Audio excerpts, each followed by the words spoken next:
So the story of the year has been Nvidia and AI. And you can see that Meta is gonna accelerate their infrastructure investing for up to 40 billion US dollar for this year. And a lot of that money is gonna go to AI accelerators from Nvidia. And that story is essentially similar for a lot of other large cap companies, but as well a lot of smaller companies out there like startups.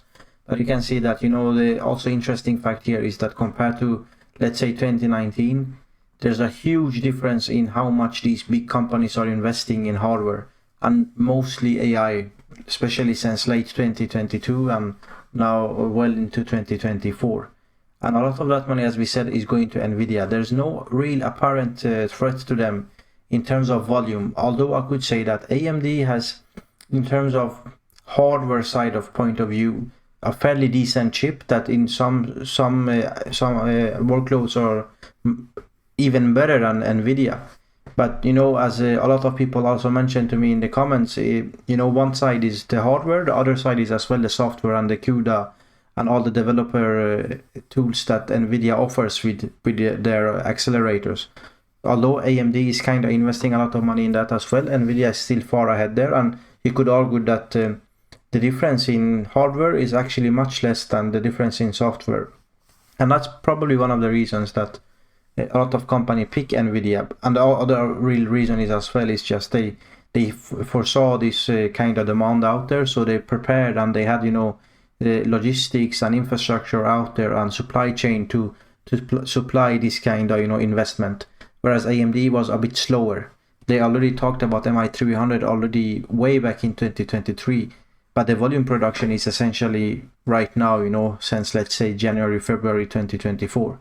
And Intel is way behind them, but there's still an opportunity for Intel as well, which we'll look into in this video.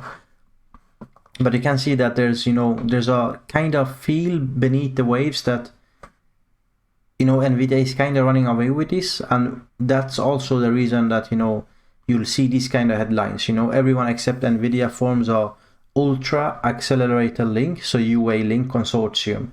And this is obviously consisting of Nvidia, of Google, of AMD.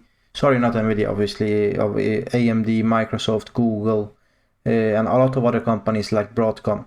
And these companies together are gonna, form this kind of fast communication for multiple GPUs communicating with each other, which is essentially a competition to Nvidia's NVLink. Or the other, this one is, I think, very interesting as well. You can see here that, Microsoft offers cloud customers AMD alternative to Nvidia's AI processors. You can see this one with Hugging Face in their conclusion that MI300 bring a significant boost of performance on AI use cases, covering end-to-end use cases from training to inference. And they say also that we at the Hugging Face are very excited to see this community and enterprises being able to achieve these hardware integrations. So there's a lot of different parts of the AI supply chain and companies out there like Microsoft or the consortium or the developers like Hugging Face. They are like everyone is, I think, understanding the importance of having an alternative, because you cannot have a situation where Nvidia is so dominant as they are right now for forever. Because look at Microsoft, they have like 40 billion investment in AI this year. And the interesting part is, if the thesis is correct that AMD, for example, with the MI300 is on a hardware point of view much better than Nvidia's H100. So if you invest, let's say you invest 20 billion on H100 and company B invests 20 billion on MI300X. If AMD would have that kind of capacity, well, let's say, 1 billion, maybe you're not Meta, maybe you're a kind of smaller company. So let's say go with 1 billion. 1 billion of H100s and 1 billion of MI300Xs. You're probably gonna get a decently more, compute power with your investment if you go with AMD, because they have a better chip in many ways and it's cheaper, it's cheaper. So as long as there's availability, you're gonna get, much more compute power for your investment. And that's gonna help you to train, a better model with the same amount of money. So, there's, I think, despite Nvidia's software advantage, and that's huge, I think, you cannot you cannot forget that kind of advantage right there. You know, if you're investing, sure, you have the software side, but I mean, a lot of these companies are huge. Like if you're Meta or Microsoft, I think you can get to work with MI300 very well as well. You know, and there's a lot of recently TensorWave and other companies speaking how well MI300 performs in a lot of models. So I think, you know, it's maybe not guaranteed, but I do think it's not realistic to forget that kind of advantage that AMD and Intel will have very soon as well. You know, the price advantage. Anytime your company has 80-90% margin on hardware, I think you're screaming for, you know, competition to enter the market. So yeah, but again, I never argue on this from the point of view that Nvidia is, you know, a bad stock at this case. I don't think so, because there's a reason where, because you could say that even though they should lose market share, the entire market totally will increase in size. So even if you look, let's say you have a smaller piece of the cake percentage wise, but the actual cake is much bigger 2, 3, 4 years from now. So Nvidia could still make a lot of money here, and the stock could be very healthy and maybe go on, even especially considering that, you know, if the interest rates on the macroeconomics go down, and entire all the stocks go up, you'd be sure, like, you know, Nvidia of all would also run a bit from here, maybe 150, 60, especially when the price target is, you know, 150 already. And I wouldn't be surprised if the projections for, let's say, by the Q3 of this year, if you could see that, you know, Nvidia sales are much higher than my projections of 24. Let's say if they came in at 28 and at Q4 they came in at 32, and, you know, if they guide for, I don't know, 35 billion by Q1 next year, of course, you know, the stock could go even to 200.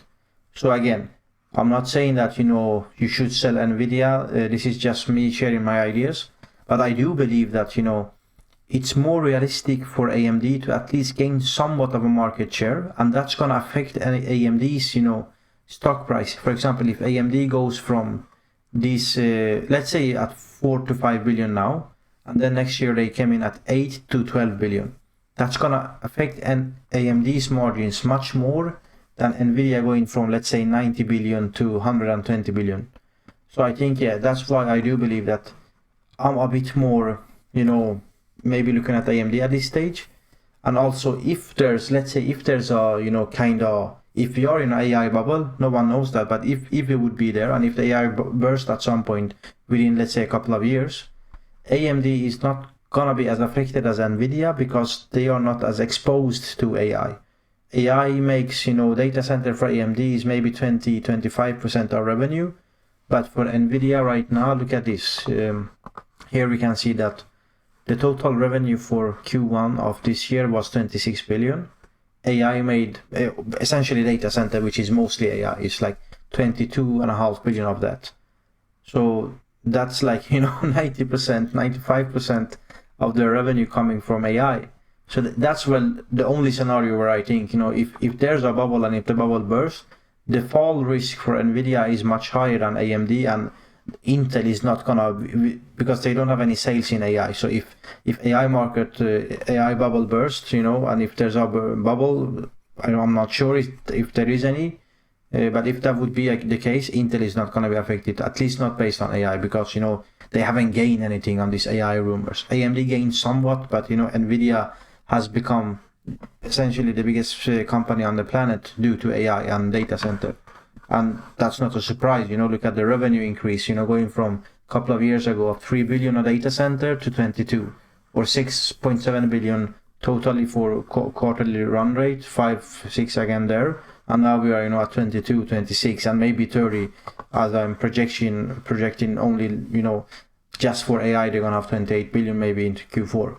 So yeah, again, just to finalize this video, I genuinely don't think, you know, I'm not talking from the point of view that Nvidia is a bad investment idea right now, but I do think like it's a good idea to look at AMD, especially since they kind of lost a lot since the all-time high they had in March, I think, at 227 US dollar.